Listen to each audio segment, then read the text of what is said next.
Distinguished ladies and gentlemen, I want to recognize especially the distinguished leaders of industries with us here and listening to us.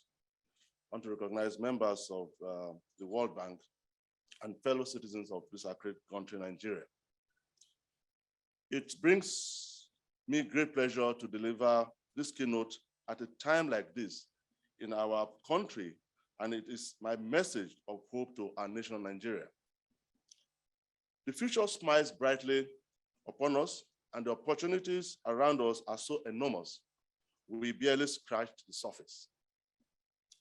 First, I would like to commend the World Bank for the initiative of this laudable event, which aims to strike up conversation that will not only bolster the capacity of the small business ecosystem in Nigeria, but also ensure that their development translates into development of the country.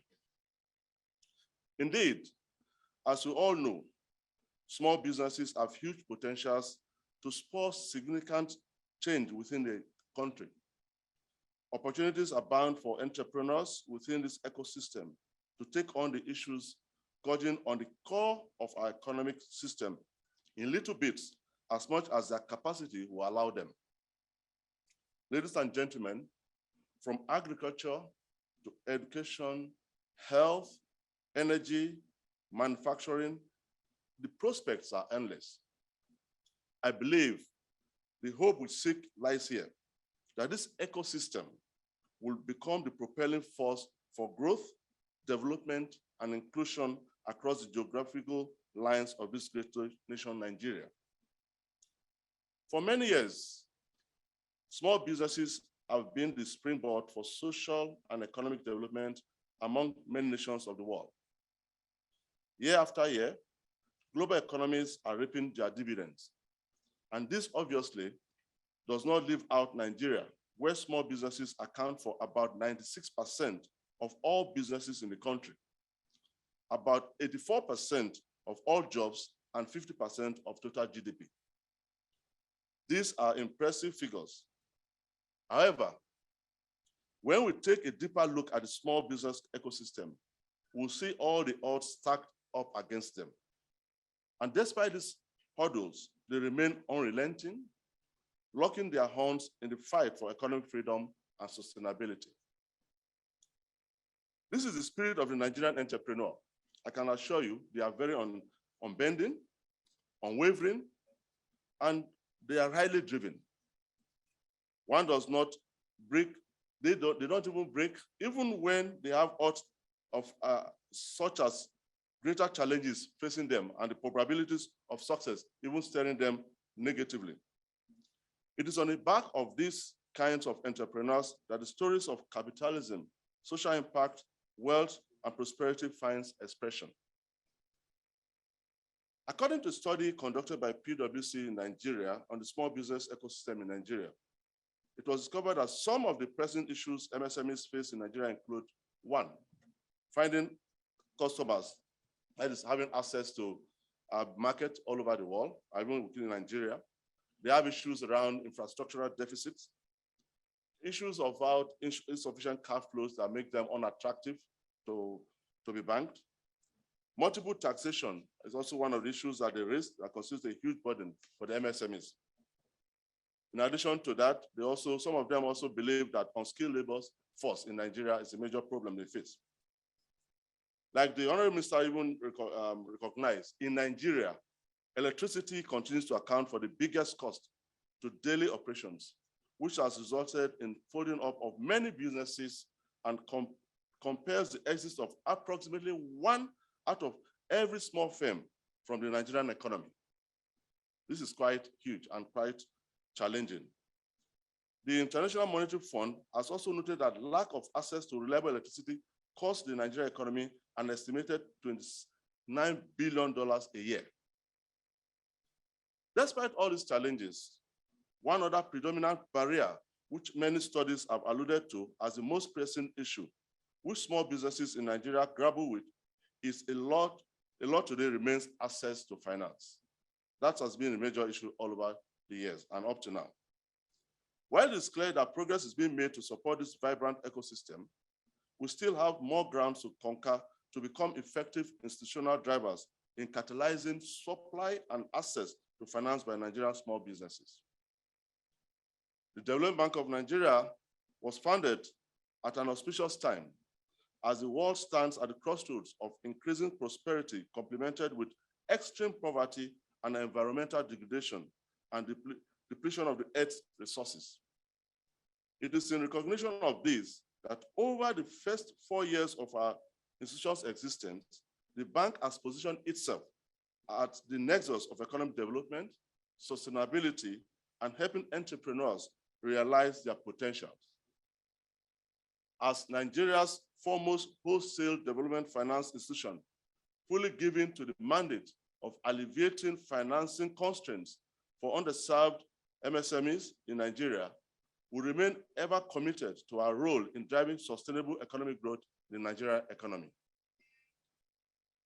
Since the commencement of business in November 2017, DBN has disbursed 495 billion to more than 211,000 MSMEs, 65% of whom are women-owned businesses. In alignment with our developmental agenda, we have also disbursed close to 10 billion to small businesses operating within economically disadvantaged regions in Nigeria.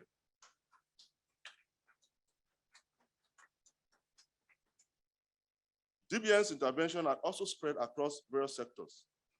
More specifically, the bank has disbursed about 125 billion to businesses in trade and commerce, 49 billion to manufacturing, 20 billion to agro MSMEs, 9 billion to health-related businesses and institutions, another 9 billion to education, and the impact continues across many other sectors such as transportation, hospitality, and food, infrastructure, and so on and so forth.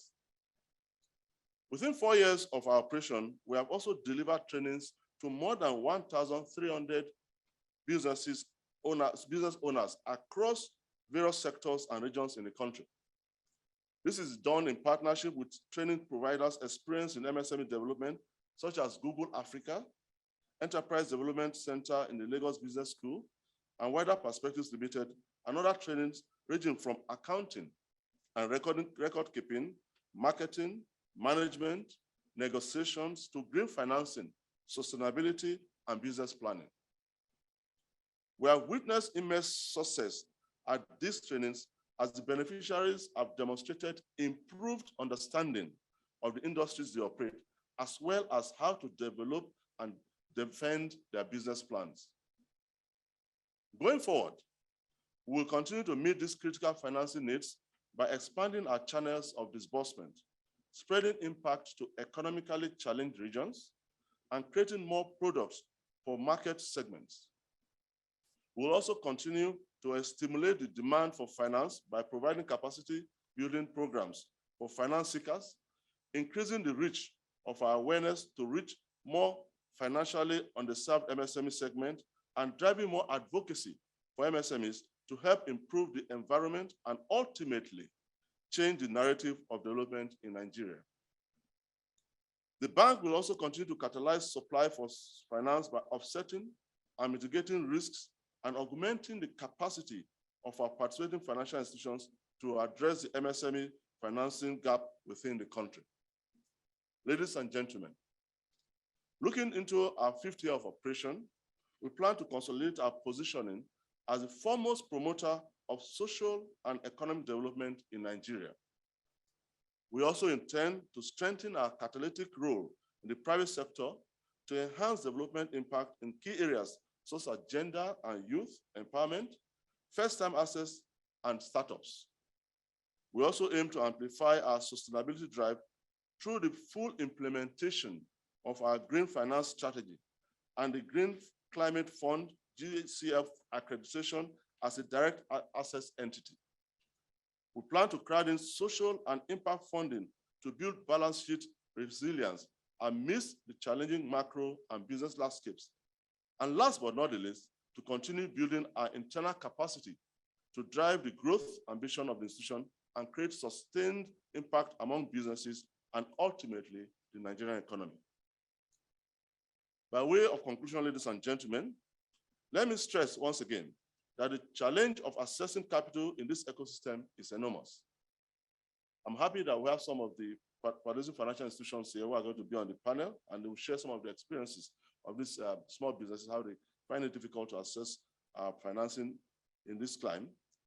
When we pull our efforts together as critical players with the requisite institutional capacity to tackle this challenge, I think it will be better for Nigerian MSMEs. They cannot meaningfully contribute to developing their sectors or the country beyond their own level of development.